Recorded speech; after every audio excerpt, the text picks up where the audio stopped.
Can you hear me now? Yep, I got you. Yeah. So for us is I don't know about you guys. We got a lot of things that we've been much more productive, getting things done more efficiently. But when you're playing sports, man, it's almost impossible to do that same thing just because it's a contact sport, and so it's the same thing with us. How we figure out how we're bringing people back, and Tony Aguto, you guys should link up, and how they're bringing people back for training is the same way that you got to do it back for training for sports. So the interesting thing about that is the Sergeant Major Army is coming down, and what I'm going to do is link you guys up via email and say, hey, is there something that Coach Lunsford can learn from you guys while you're developing the same thing? So I sent a note to the president and to the AD and the assistant AD on what West Point is doing, and I'm making a note. I will send that to you also. Okay. They're going to do the graduation there, so they're basically bringing all the folks in. 14. It's about a month prior to the time. 14 days of that, they're going to quarantine them and say, hey, how you guys doing? All right. And then after that's done, then all of them are going to be tested with their temperature. That's one of the indicators from there. And I think they're also working through details of how they're going to test them. Are they physically going to test them, with the different testing protocols that exist? And so the bigger question is, how do we do that for our athletes? Right. Then how do we do it at games? So this is all new stuff. And then you have to bring your card that says, yeah, I've been good for 14 days. I can go in. And they overseas, I don't know if you've been overseas to Japan or Korea recently. They when they had the SARS epidemic, they had the little sensors as you came off the plane, and it was scanning your head. Really? Over 98.6, they pulled you off to the side and they checked you. And if you were sick, you didn't come in country. Oh, wow.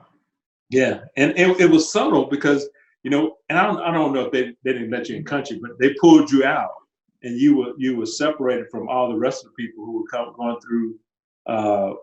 going through customs, and it was just so crazy. So it's all good stuff. But yeah, so I'm gonna show you our Georgia Southern hangout downstairs in a second. Oh yeah, I'd love it. Taking the credit, Benita did it.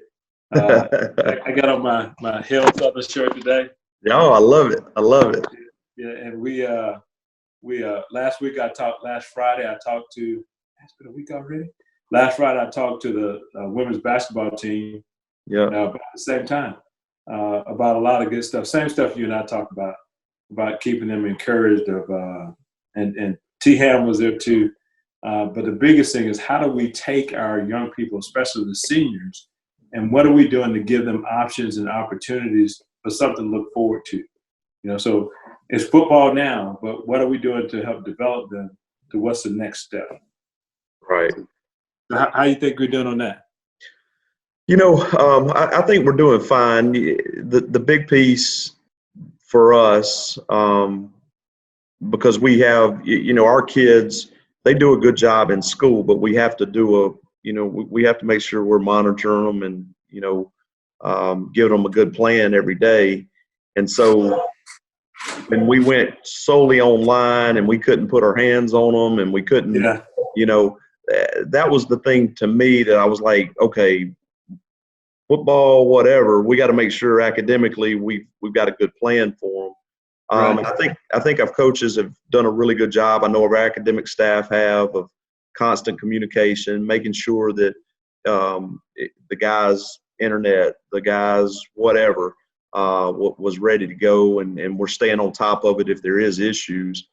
And then when we kind of got that piece handled, which obviously you never stop on that, but we started implementing football a little bit, and the thing I was adamant about was we couldn't, make any type of workouts or anything mandatory, but I was adamant on our strength coach, and he was already all over it. But, the body weight stuff, the stuff that they could do at home, the stuff that they could do in the backyard or front yard or whatever. And, make sure we're giving them those plans. And, so we've done that. And, we continue to encourage. We're actually reading a book I have a foundation. I think I told you this. I've got a foundation committee that's kind of our leadership team, made up of players.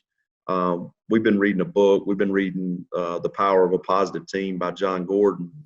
And we've been, throughout the semester, we had been having opportunities for them to get up and talk to each of their position groups about the book. We didn't let that die either. We continued to have meetings when we'd have a team meeting, and then we'd break off into our Zoom position meetings. Our guys would get up and still talk about that kind of stuff.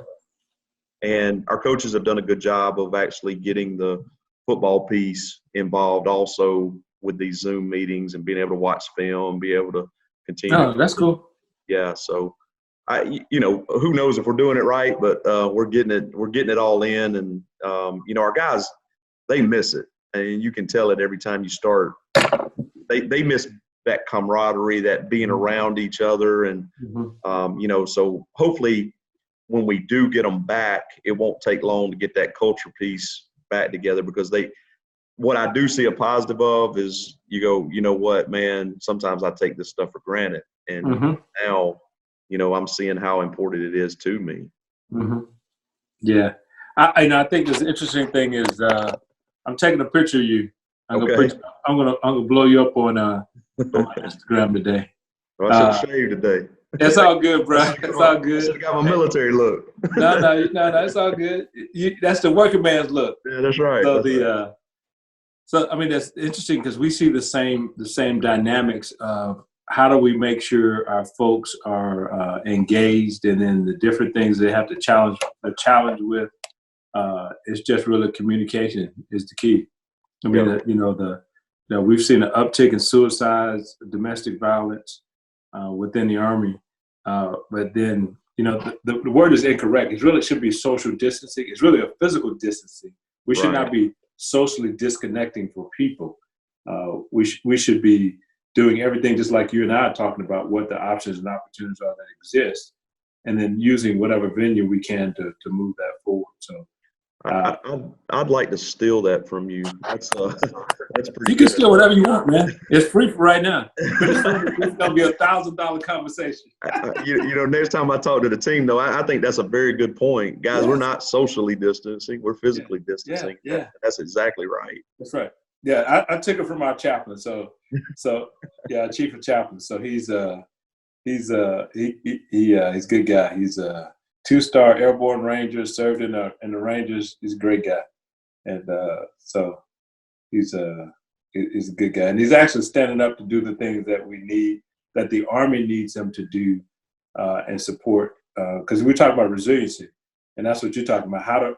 How does our team, but then how does each individual person from the team become stronger from this, not weaker?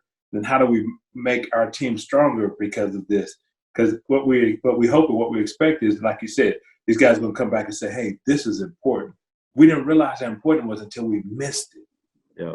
And then now, how do you take that, leverage it to build a core formation of what it is, and move forward to what that piece of part is, and how we take care of our brothers, and then how we continue to be the right vehicle for Georgia Southern as ambassadors, so on and so forth. So for sure. I think all those things are important. So it's good stuff. So how's your family? They're really good. My wife's a teacher, and so they didn't skip a beat when it became homeschool, and but she is getting to that point where, hey, it's almost summer vacation, so we're gonna move on from it. But now our kids are great. I think they're going through a lot of the same thing. Sometimes people say, hey, you're an introvert, you're kind of shy, but man, there's still something about that physical, just being around. Right. That's what's killing me. And I think our kids our kids are the same way. We do have some neighborhood kids, and they get to play with them, but their best friends, they're missing them, and so I know they're looking forward to when we can get that back. Yeah, that's good. So I don't know if I've told you, Tori's in the room. She said she's not gonna come around because we're in pajamas. I changed just for this. She's getting ready to go to Howard in the fall for medical school. Okay. Yeah, that's big time. Yeah, it's big time. Yeah, I mean, so she can come help us all one day as we get older. That's right. You go holler at them. Hi. Hey. Yeah, so she's getting ready. They're in there figuring out what the room gonna look like, and that's right. Going to class, and she works at a hospital now, so she gets a chance to see all of the things that we talk about, COVID and everything else. She sees a lot of it from her experience perspective. So it's been very illuminating for her about what she's getting ready to do. So, well, let me ask you this: with your family and also with your job, we seem to have meetings that I guess emphasize the worst case scenarios. Yeah. And you mean on TV? Well, that, but also us. I mean, I sit there and I have to listen. Well, I shouldn't say I have to. I get to listen to, people that maybe are not coaches that are going, hey, these are the things you're going to, when it gets season or game day or whatever, you're going to have to deal with these type of things. Mm-hmm. How do y'all kind of attack the morale piece of that? Yeah, I mean, so one from one perspective, one man's challenge is another man's opportunity. Right. So the challenge is that exists. Like, can people pay your school? Will people come back because they're worried about their kids? How do you sequester all the stuff we were just talking about? How do you make sure you have people follow the rules right, so we're not spreading X, Y, and Z? Then what things do we do? Or the other way could be is, what have we learned from this that will make us stronger? First, what systems and processes can we do in order to accentuate the positive? So, for example, like if you're sick, if I'm sick, you're like, I'm going to drive on. No, that's no longer available. If you're sick, you stay home. And oh, by the way, we're not going to have a detriment for you to do that. So we figure out, hey, coach is sick today, but he's here on Zoom. Here he comes up on the net. Let's get to our stuff. And then it's how you look at it. Yep. Or it's maybe half the school's out. And you get the networks that we built now that says, yep, half the class is there, the other half is here in Zoom, right? Yeah. Or we flip it. You're here this week, next week you're here, then you're at home. Because again, we're flexing muscles that we've never had to do before. That's right. And I would say this is a bit of shock to the nation and a shock to education, because educators like really hard for them to change. And I got them too. We got a schoolhouse too. So like, oh, we can't do it virtually. What if that's your only option? Right. And what did they do? They picked up and they did what they needed to do. Found a way. That's right. So found a way. And so one man's challenge is another man's opportunity. So what we have to do is look at what the opportunities are that exist from that perspective. And that's even another thing for your players, is because if there are things like we know that there are kids on the team that don't like to talk in front of folks. Perfect time to practice, rehearse, engage about public speaking. Oh yeah. And with online training, you can do it as many times as you want to. Many times that you can execute from those things. And here's another thing I would call a blinding flash of the obvious. Have we ever tried to have our guys set up a video game for my games? So, for example, Georgia Southern plays a game. Do we have the ability for somebody to come with a program that our guys can actually play the game? So that's worth looking into. So if you think about it, they like to play video games anyway. Oh yeah. Right? Right. So if you look at if the videos, and I don't know why this hit me, the video's on the screen, you watch it, right? And then so instead of them just talking through it, maybe they play the game and say, what could I have done different as I did this? And what would be the outcome if I did that? And then if you had, because it'd be both sides that would be playing. I don't know. I don't know if it'd be worthwhile. I know that would help our guys. I mean, because they would relate to that. Yes, they'll pick it up. instead of, you know, the old man standing up here talking about it. Exactly. So when they're showing the game, and then you ask. So what we call it is virtual learning. What is Right. it? Not virtual learning. It's called synthetic training environment. I'm going to write that down too. Training environment adapted to football. And so what that means is,